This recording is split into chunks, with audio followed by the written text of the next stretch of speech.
루터의 이야기를 마저 했으면 좋겠어요. 이제 루터의 이야기를 좀 마저 하고 우리가 다음 주에는 이제 칼빈 이야기로 넘어가면 될 것 같습니다. 우리 지난주에 혹시 마지막에 이단으로 정제되었던, 이게 잘 안 보이죠? 루터가 이단으로 정제되었던 회의가 어떤 회의인지 아세요? 기억나십니까 혹시? 공의회. 땡. 제국회의였는데 무슨 제국회의였는지. 누굽니까? 없으면 돼요? 아시는 게 많아요. 자, 보름스 제국회의였어요. 이게 루터죠. 루터고, 이 보름스 제국회의에, 이제 부름을 받아가지고, 이제, 너의 모든 사상을 철회해라, 이렇게 했잖아요. 그런데 철회하지 않았어요. 물론 두려웠어요. 하루의 말미를 달라고 얘기했어요. 그렇지만 거기서 그가 포기하지 않고 하나님이여 나를 도우소서 하고 자신의 신앙을 굽히지 않았고, 이에 대해서 로마교는 이 보름스 제국회의는 이단으로 이제 이 사람을 지목했습니다. 여러분, 이단으로 지목한다라는 것은 어떤 거냐면, 여러분 이만희가 이단이라고 우리가 지금 지목해도 그 사람 잘 살아요, 못 살아요? 잘 살아요.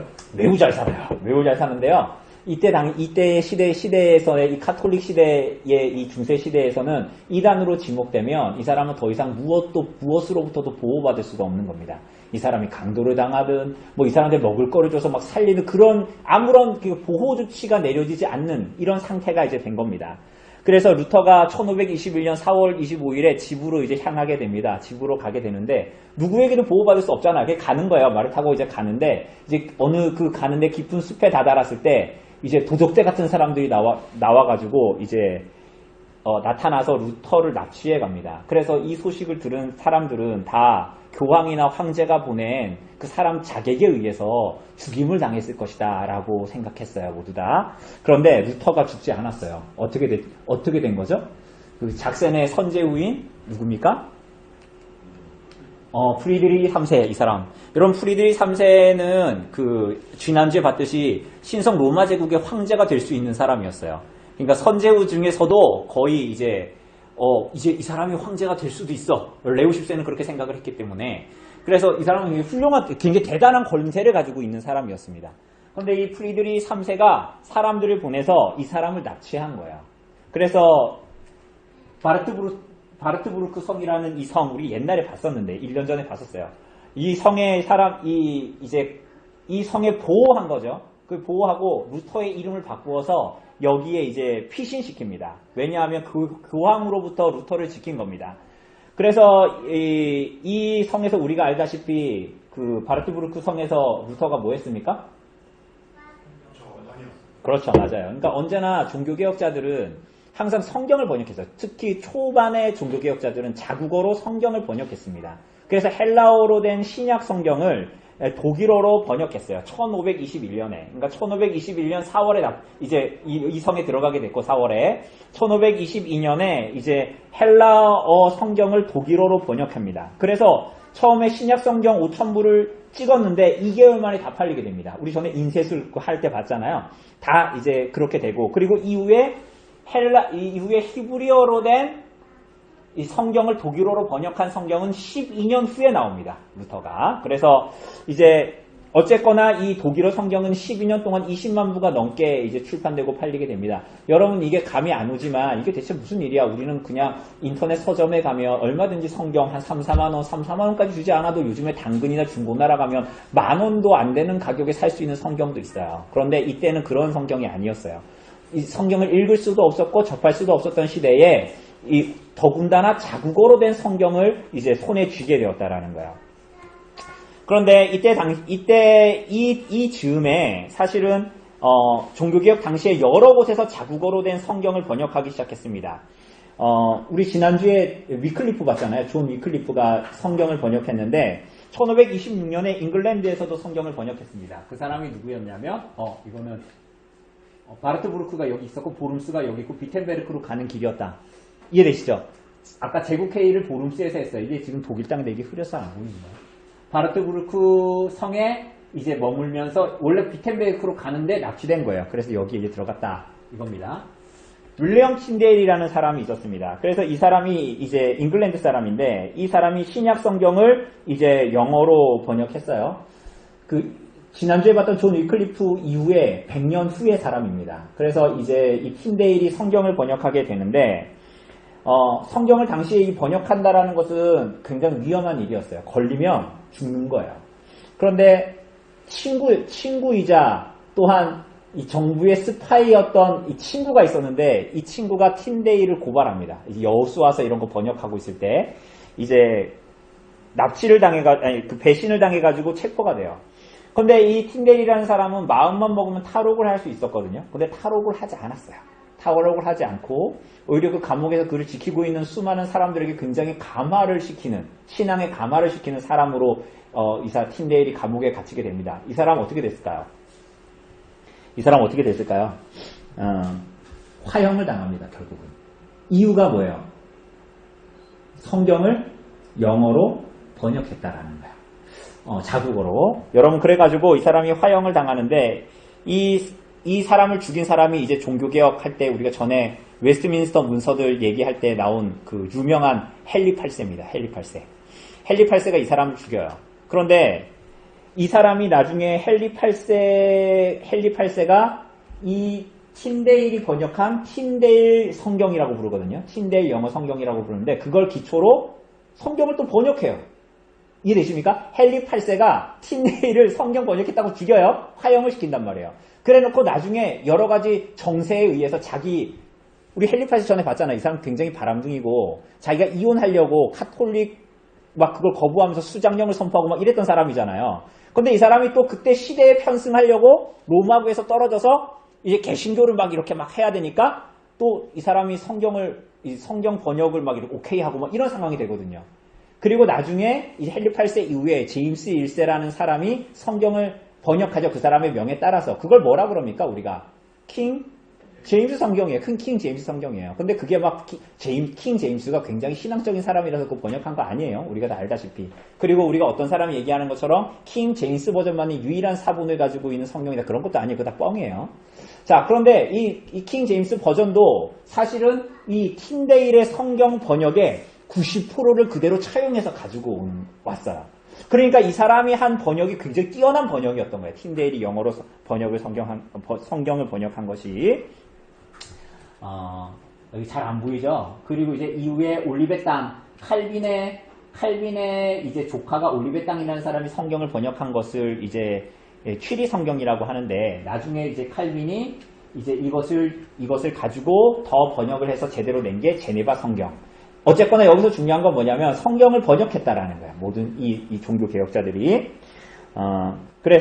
그런데 이제 루터가 결국은 헬라어로 된 바르크부르크 성에서 헬라어로 된 성경을 번역했습니다. 그러면서 이어서 그 이전에 냈던 세 권의 책들도 있어요. 그게 뭐냐면 이런 책이에요. 자, 독일 그리스도인 귀족들에게 고함, 그리고 교회의 바벨론 포로에 대한 서복, 그리고 그리스도인의 자유라는 이 세 책입니다. 그런데 이게 다 이런 책이었어요. 이 로마 교회 부정부패와 그들이 가지고 있는 교황권의 오류에 대해서 계속 설명하는 것이었습니다. 특별히 이 독일 그리스도인 귀족들에게 고함이라는 이 책은 교황권에 대한 도전이었어요. 그래서 로마 교회에 대한 세 가지의 한계들을 지시합니다. 뭐냐면 교회의 권위가 정부보다 우위에 있다. 그건 로마 교회의 한계다. 이렇게 얘기하는 거예요. 제가 뭐라 그랬습니까? 교회의 권위가 누구보다 위에 있다고요? 정부보다 위에 있다. 이것이 로마교가 가지고 있는 잘못된 사상이라는 거예요. 그래서 교회가 국가 관리를 임명하는 어떤 권한, 교황의 발에 입맞추는 관습을 폐지하라. 이런 내용이었어요. 그러니까 얼마나 싫었겠습니까? 로마교와 교황과 주교들이.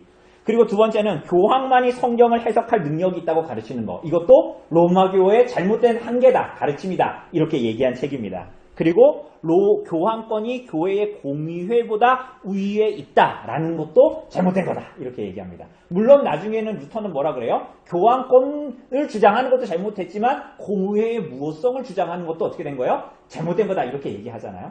이런 내용들을 가지고 있는 책이었어요.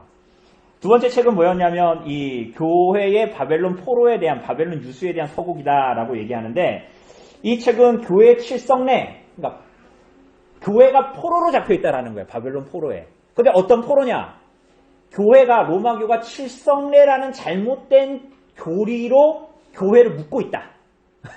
바벨론 포로로 이스라엘 백성들을 묶고 있는 것처럼 또 교리가 성직자의 권력을 휘두르는 도구로서 존재하는 거다. 그것도 잘못된 거다. 그렇게 교회를 붙들고 있다. 이게 이제 교회의 바벨론 포로에 대한 소곡이다라는 책에 나와요. 그래서 이제 미사를 드린다 그러잖아요. 천주교는. 그래서 미사를 희생제사라고 이 사람들은 봤는데 그게 아니다. 얘기했어요. 그래서 미사는 우리가 하나님께 드리는 제사가 아니라 하나님이 우리에게 그리스도의 희생제사를 은혜로 주시는 것이다 라고 얘기했어요. 그러니까 미사가 뭐라고? 미사를 드릴 때 사람들은 뭐라고 얘기하냐면 하나님께 우리가 희생제사를 드리는 거다. 다시 한번 그리스도를 통해서 라고 생각을 했어요. 그런데 루터는 그게 아니라 하나님이 우리에게 그리스도의 희생제사를 은혜로 주신 것이다 라는 거예요. 그런 것들을 주장했어요. 그리고 왜 빵과 우리가 오늘 성찬을 했지만 빵만 주고 포도주를 주지 않는 방법, 주지 않는 이유, 뭐 그런 것에 대해서도 얘기했고, 화채설, 떡과 포도주가 그리스도의 살과 피로 변한다라는 그 화채설, 거기에 대한 것들도 이제 잘못됐다라는 것들을 계속 지시하고, 세 번째 책, 또 이 그리스도인의 자유에 대해서 얘기할 때, 그리스도인의 자유는 뭐냐면, 교황처럼 높아지는 자유가 아니라, 그리스도인의 자유라는 것은 섬김의 자유다. 우리 마가복음 같이 공부하는 우리 마가복음 10장을 보면 예수님께서 섬기는 종으로 오셨다. 서번트 킹으로 오셨다. 이렇게 얘기하잖아요. 그런데 세상은, 교황은 마치 세상에 군림하는 왕처럼 존재하는데 그리스도인에게 주어진 자유는 그런 자유가 아니라는 거예요. 섬길 수 있는 자유라는 거예요. 그래서 섬김의 종이 되어야 한다는 것을 이제 강조. 이게 다 뭐냐면 로마교와 교황권과 이런 것들에 대한 부정이에요. 성경이 이걸 말하고 있지 않다라는 것입니다. 뿐만이 아니라 루터는 이 로마 교회에서 그 노래를 가지고 옵니다. 그 찬양을 가지고 와요. 여러분 가끔 우리 전에도 봤다시피 미사나 이런 거 할 때 로마 교회 보면 누가 노래를 부릅니까? 찬송을 누가 합니까? 찬송을 누가 해요? 성관. 그렇죠. 뭐 미소년들이나 이런 사람들 구성된 성가대가 부르잖아요. 그죠? 근데 지금도 우리가 가끔 교회 대부분의 교회들이 성가대가 있잖아요. 대부분 이렇게 설교단이 있으면 이쪽에 이렇게 성가대석이 이렇게 있잖아요. 그죠? 그런데 그러한 것들 이렇게 해서 성도들이 하나님께 찬양을 하지 않았던 거예요. 찬양을 드리는 게 아니에요. 누가 찬양을 하는 걸 보는 거지 그냥. 그걸 듣는 거지. 저 아름다운 미소년들의 찬양을 들어보라. 천사가 그것들을 좋아하고 하나님께서 이걸 기쁘게 받으신다. 미소년들의 아름다운 미성을 보라. 뭐 이렇게 했던 거예요. 그죠? 근데 여러분들 가운데 미성 가진 사람 별로 없잖아요. 그죠? 그죠? 우리 미성 가진 사람 별로 없고, 근데 우리는 하나님께 찬양을 하잖아요. 루터는 그것을 가지고 온 거예요. 하나님의 백성들이, 시편의 모든 찬송은 하나님의 백성들이 찬양을 한 거지, 찬양을 한 거 구경하고 있었다라는 것이 아니라는 거예요. 근데 루터는 노래를 굉장히 좋아해서, 루터는 그래서 굉장히 찬송가를 굉장히 많이 지었습니다. 그래가지고, 루터가 만든 찬송가로 교회에서 가르치기도 하고, 예배 시간에도 부르기도 했어요. 그래서 우리가 잘 아는 종교개혁 주간에 부는 루터가 만든 찬양이 뭐예요? 찬송이. 뭡니까? 대표적인 찬양이잖아요. 찬송가. 눈을 껌뻑껌뻑하면서 저렇게 보시는. 뭐예요? 내 주는 강한 성이요 방패와 병기 되시니. 그죠?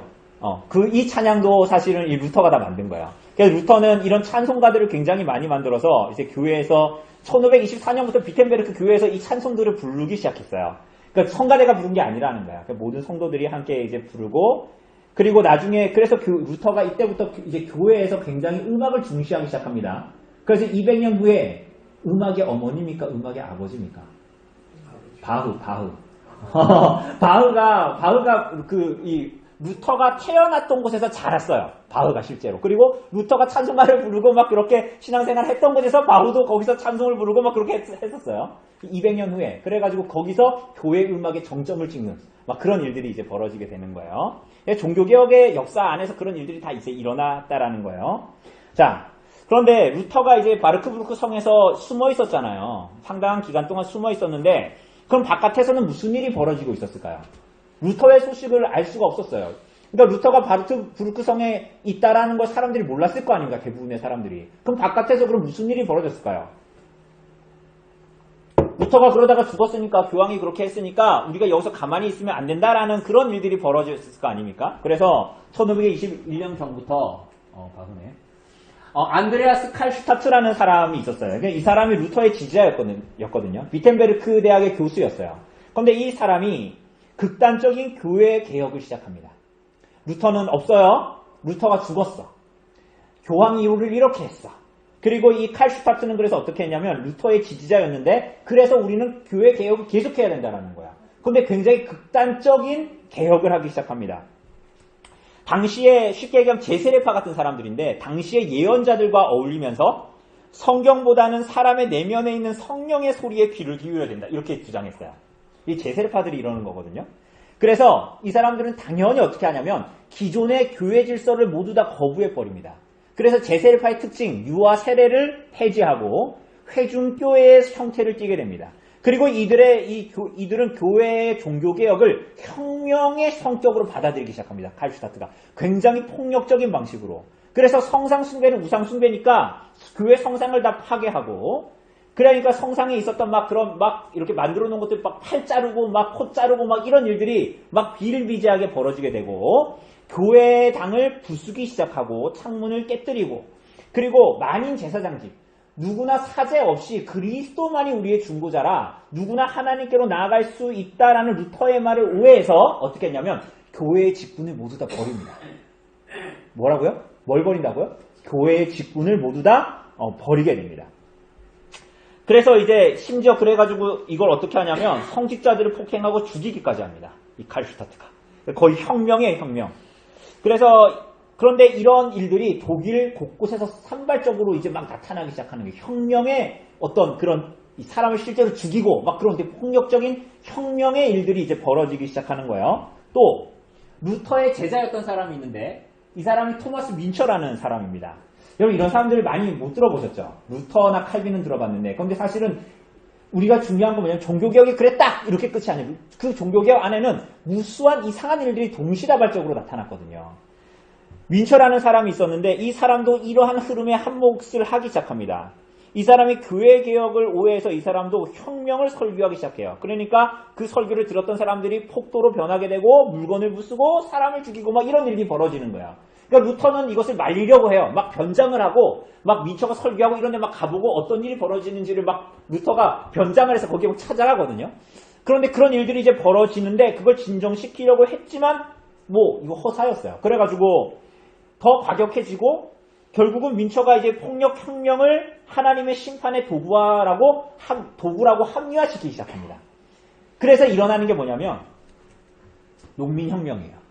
30만 명의 이제 농민들이 이제 이 민처나 이런 이제 종교개혁 이후에 그 안에 있었던 이런 잘못된 흐름들에 편승해서 정치적으로, 경제적으로, 사회적 이유로 억압을 받았던 농민들이 반란을 일으키기 시작합니다. 굉장히 대규모의 농민혁명이었어요. 근데 왜 이런 일이 우선 일어났을까를 생각해 보면 사회적으로 이 사람들이 굉장히 어려운 처지에 있었어요. 그러니까 중세 시대에는 결국은 그 이제 사제나 어떤 종교 지도자들이나 권세를 가지고 있었던 사람들의 이 압박이 굉장히 심했던 거예요. 사회적으로도, 정치적으로도, 경제적으로도. 그래서 이 사람들이 농민들이었는데 과도한 세금을 내야 했어요. 그리고 사냥을 한다든지 고기를 잡는다든지 나무 자르는 것도 마음대로 할 수가 없었어요. 어렵게 농사를 지으면 귀족들이 사냥을 한다는 명목으로 벼농사 열심히 지어놓고 출소할 때 얼마 안 남았는데 말 타고 지나가 버리고 이런 일들이 비일비재하게 일어났고 결혼을 하려고 하면 영주의 허락을 받아야 됐어요. 심지어 우리가 가끔 영화 같은 데서 보면 영주의 허락을 받는 신부를 그 영주가 먼저 취해. 첫날 밤도 치르지 않은 그 신부. 이런 일들이 비일비재하게 벌어졌어요. 부모님이 돌아가셔도 세금을 내야 했어요. 그러니까 이게 정상적인 사회의 어떤 그런 것들이 나타나는 게 아니에요. 그러니까 이 종교개혁과 이 토마스 미처나 칼슈타트와 같은 이런 사람들이 이런 방식으로 종교개혁을 오해하자 여기에 편승해서 억압받고 있었던 농민들이 반란을 일으키기 시작했던 거예요. 농민들의 분노가 그게 다른 거죠, 사실은. 그래서 이 사람들이 봉기한 이 농민들이 이 12개의 원칙을 이제 정하고 이게 이제 12개조라는 그 속표지에 있는 이제 그림인데 그 내용은 이런 거예요.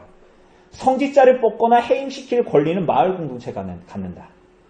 11조는 필요한 만큼의 월급을 성직자에게 주고 나머지는 공동체를 위해 사용한다. 농노제도를 폐지한다. 사망 세금을 폐지한다. 부모 죽으면은 세금 내야 되는 거 그거 폐지한다. 그동안 빼앗겼던 권리를 되돌려준다. 올바른 법 집행과 행정을 요구한다. 그러니까 여러분들 이 12개조만 봐도 벌써 이 당시의 시대적인 상황이 어떠했는지를 아주 잘 보여주는 이 내용들이에요.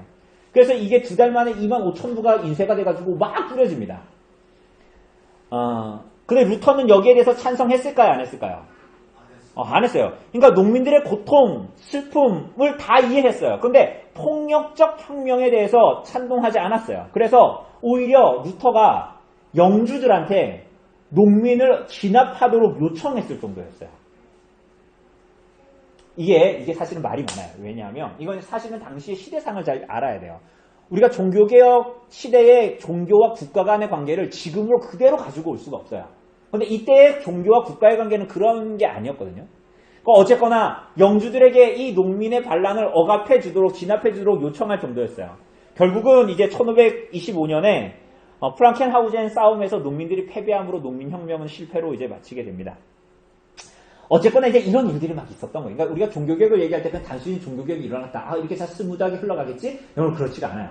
거기에는 정말 무수한 종교개혁 같지 않은 많은 일들도 사실 일어났어요. 가라지와 같은 일들도 다 일어났어요. 자, 그래서 루터는 이런 상황 가운데에서 이제 종교개혁의 일들을 계속 해나갔어요. 그러다가 그의 인생에서 아주 중요한 작별과 또 중요한 어떤 만남을 갖게 됩니다. 그 중요한 헤어짐은 뭐냐면 당시의 인문학자였던 에라스무스라는 사람이었어요. 그리고 두 번째는 뭐냐면 카타리나 폰 보라와의 만남이었습니다. 우선은 에라스무스예요. 사실은 이 종교개혁가들은 당시에 이 르네상스, 인문주의에 굉장히 큰 영향을 받았어요. 이거 쉽게 해서 뭐냐면 르네상스라는 뭐 휴머니즘, 르네상스 이런 게 다 무슨 얘기냐면 결국은 고대 그리스, 로마의 고전들을 수집해서 연구하는 거예요. 그래서 원전으로 돌아가는 거예요. 원전으로 돌아가는. 근데 그 원전으로 돌아가려면 뭘 해야 되겠어요? 언어를 공부해야 될 거 아닙니까? 고대 그리스어나 이런 거. 근데 그렇게 가면은 결국은 기독교인들은 종교개혁에 편승한 종교개혁자들은 결국은 뭘 보게 되는 거예요? 원어로 되어져 있는 이 성경을 보게 되는데 그러면 거기에서 대체 뭘 얘기하는가? 성경이 우리에게 뭘 교훈하는가를 알게 된 거야. 그래서 이 중세 이후의 시대에는 두 가지의 큰 흐름이 있어요. 그 르네상스, 인문주의라고 말하는 르네상스와 또 하나는 종교개혁이었어요. 근데 종교개혁의 자양분은 뭐였냐면 이 인문주의가 된 거예요. 왜 인문주의 고전을 탐구하고 연구하고 원어로 가지고 가서 그 원전을 드러내는 거잖아요. 성경도 마찬가지였단 말이에요. 그죠? 그래서 이러한 일들이 이제 일어나기 시작해요. 그래서 이 르네상스 인문주의 때문에 고대 근원으로 돌아가서 그리스어와 히브리어로 성경과 신학책들을 보기 시작한 거예요. 그러니까 현재 교회와 같다 다르다? 다르다라는 것을 자꾸 발견하게 되는 거예요. 근데 그 중에 한 일을 했던 사람이 대표적인 인문주의자가 누구냐면 이 에라스무스라는 사람이었어요. 굉장히 뛰어난 사람이었어요. 그래서 이 사람은 로마교의 교리적 오류 그리고 교황권 오용을 비판했어요. 그런데 종교개혁의 진영으로는 들어오지 않았어요. 이게 되게 중요한 거예요. 그래서 루터와 함께 할 수 없었어요. 그래서 어떻게 했냐면 인문주의자답게 유명한 책이 있습니다.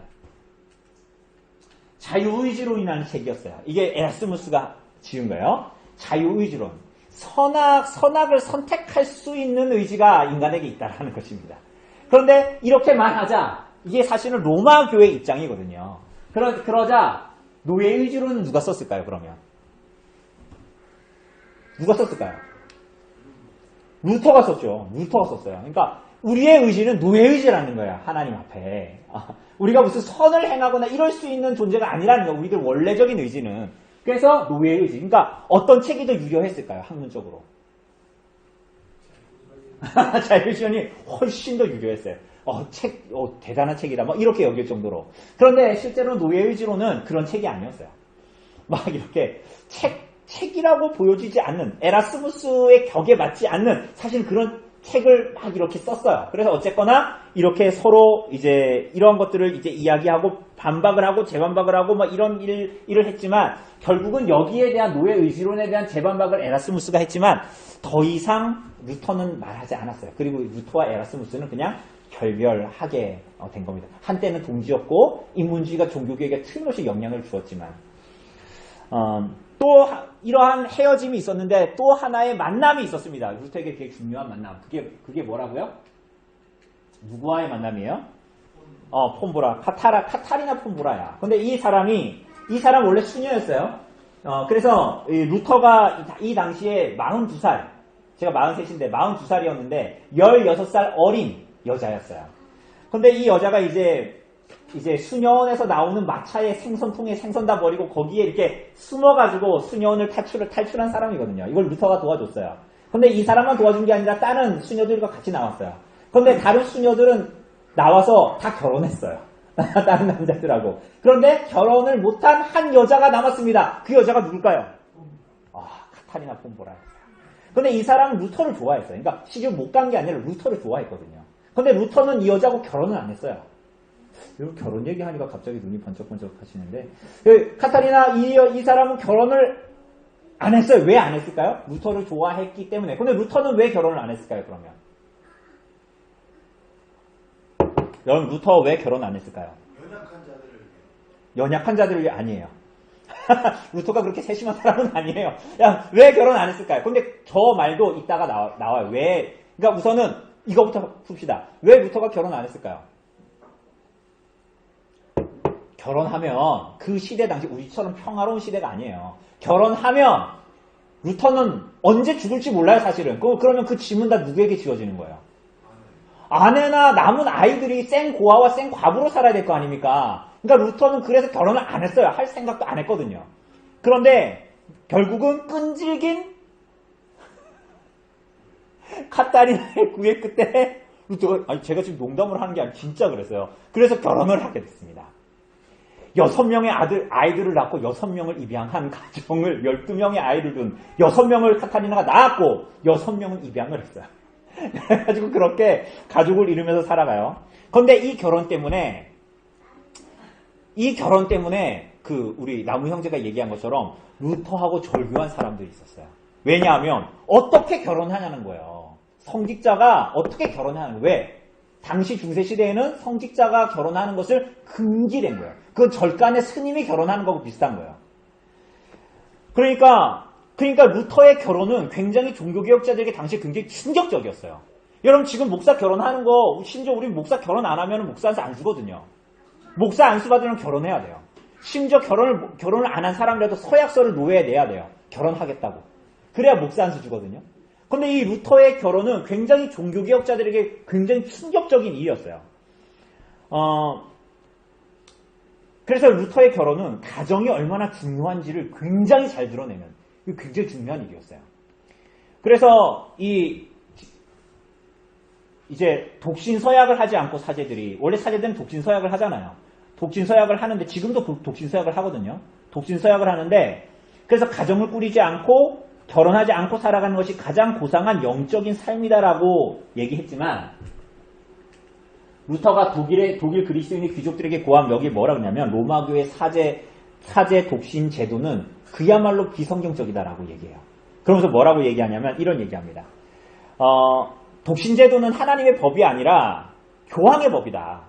그러니까 교황이 먹지 말라, 마시지 말라, 살찌지 말라라고 명령할 수 없는 것처럼, 여러분 교황이라고 해서 먹지 마라, 마시지 마라, 살찌지 마라 이런 말 할 수 없잖아요. 그걸 명령할 수 없는 것처럼 독신을 강제할 수도 없다. 이렇게까지 얘기했어요. 그 교황의 법이지 하나님의 법이지 아니지 않냐. 이렇게 얘기했습니다. 그래서 카타리나와 루터는 6명의 자녀를 낳고 6명의 아이를 입양해서 키웠습니다. 자, 이게 나중에 19세기의 상상화예요. 이거 기타 치고 있는 거 루터예요.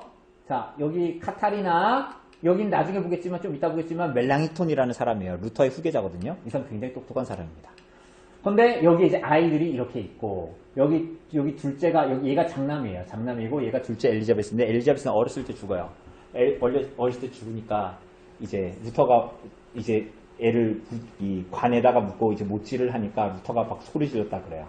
못을 더 이상 박지 말라고. 그 아이는 주의 날에 부활할 것이니까 더 이상 못 박지 말라고.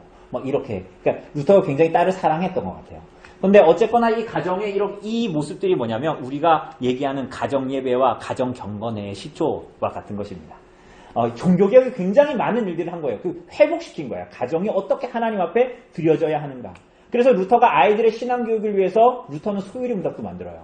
요리 문답을 만들어서 가정에서 아이들을 가르치기 위한 거예요. 교회에서 가르치기 위한 게 아니라 가정에서 아이들을 가르치기 위해서 요리 문답을 이제 만들었던 거예요. 그래서 결국은 이 시대의 사람들은 이 발상의 전환을 하기 시작합니다. 저 산골에 가서 수도원에서 어떻게 살아가는 것이 경건이 아니라 우리들의 가정에서 우리들의 삶에서 어떻게 우리들의 신앙이 증명되고 확인되어야 하는가, 그게 가장 중요하다라는 방식으로 이제 생각이 전환되기 시작합니다.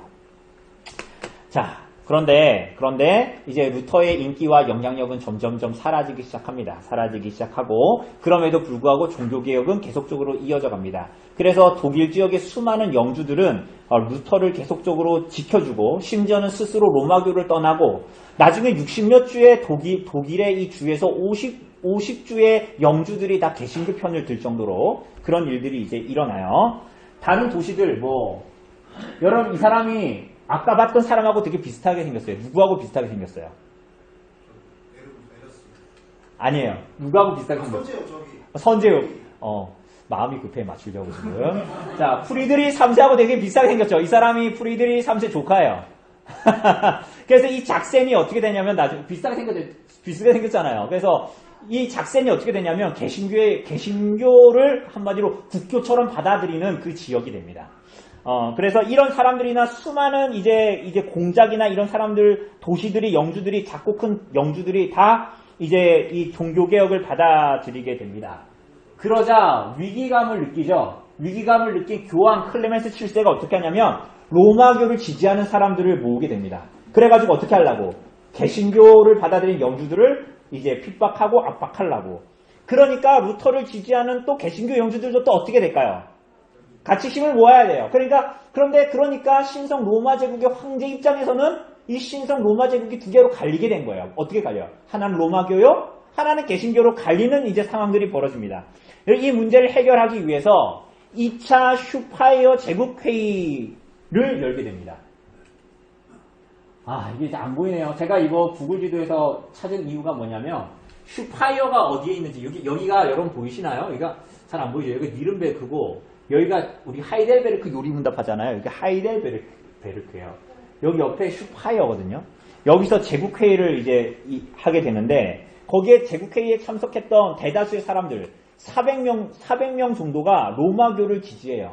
그런데 소수이지만 19명의 이 제국회의에 참석했던 사람들이 거기에 대해서 항의하고 개신교를 주장해요. 뭐 했다고 그랬어요, 제가 방금. 19명이 뭐 했다고요? 항의했다고요. 프로테스트 했다고요. 그래서 개신교도들을 뭐라 불러요? 프로테스탄트라고 부르는 거예요. 슈파이어 제국회의에서 이 400명 대 19명이, 근데 19명이 저항했다라는 거예요. 프로테스트 했다라는 거예요. 그래서 이 사람들을 뭐라고 부르는 거야? 프로테스탄트라고 부르는 거예요. 저항하는 자들이라는 거야. 저항하는 자들.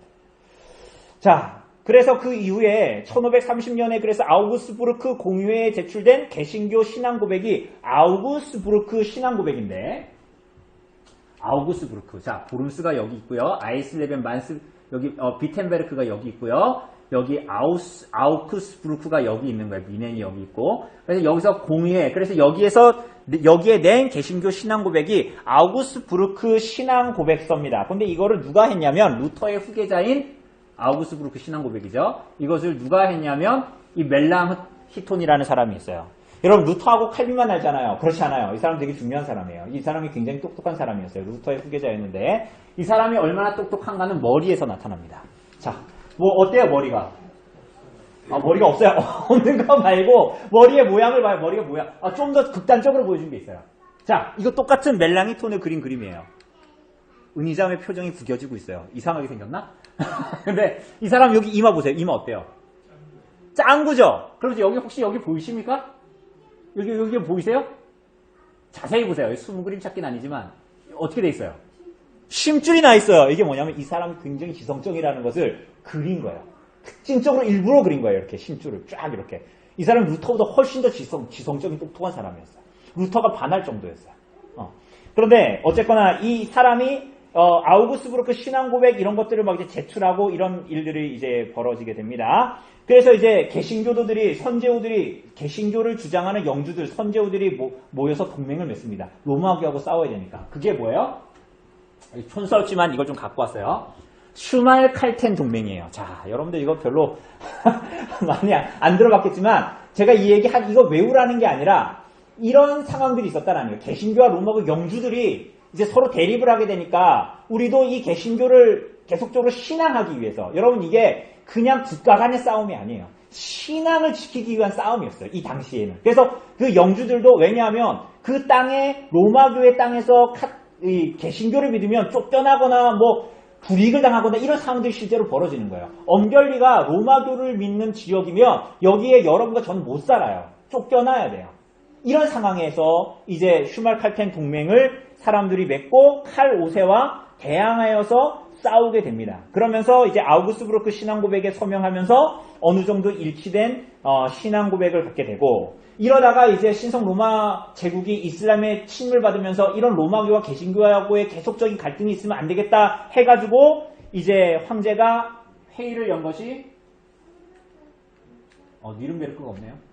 니른베르크 종교 화의였어요. 니른베르크 종교 화의. 그래서 로마교는 더 이상 개신교를 핍박하지 않겠다라는 것이었습니다.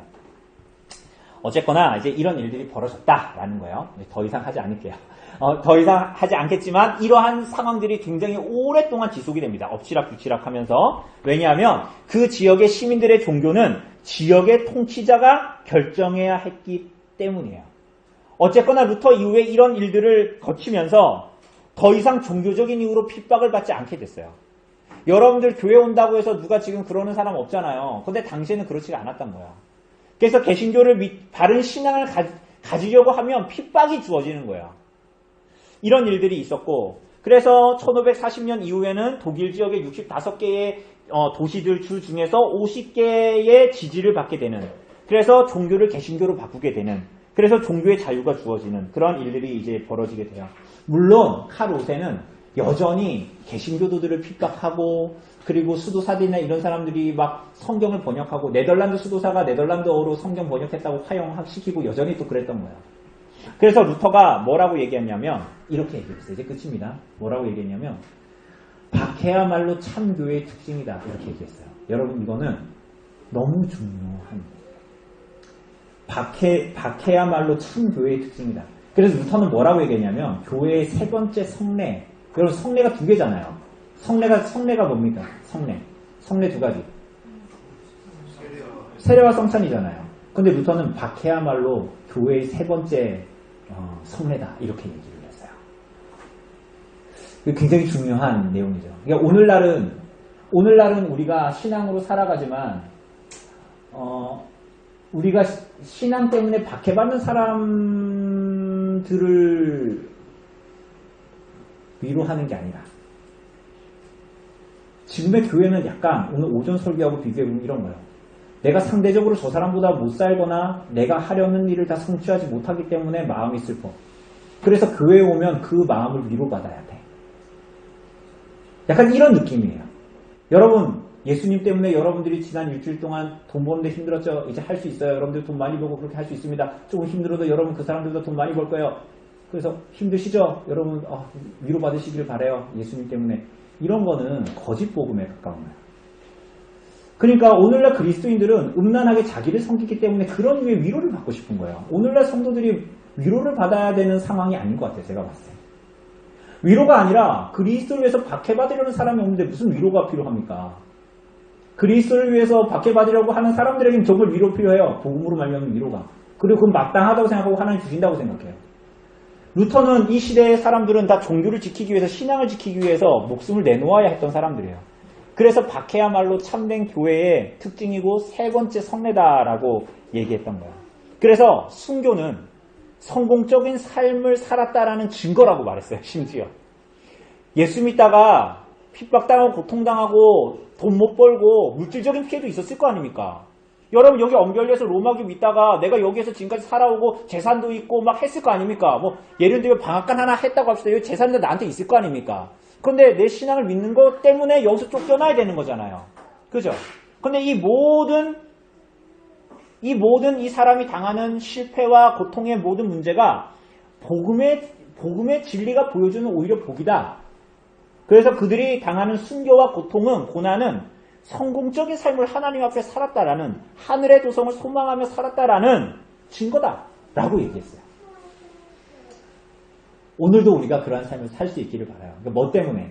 그냥 내가 주장하고 싶은 것을 뻗팅겨서가 아니라 하나님의 말씀이 오늘 우리들에게 교회와 교회적인 삶과 그리스도의 어떠하심을 드러내는 데에 마땅한 박해를 우리가, 그리스도의 남은 고난을 우리들의 육체에 채우고 교회적인 삶에 채우고 살아가는 것.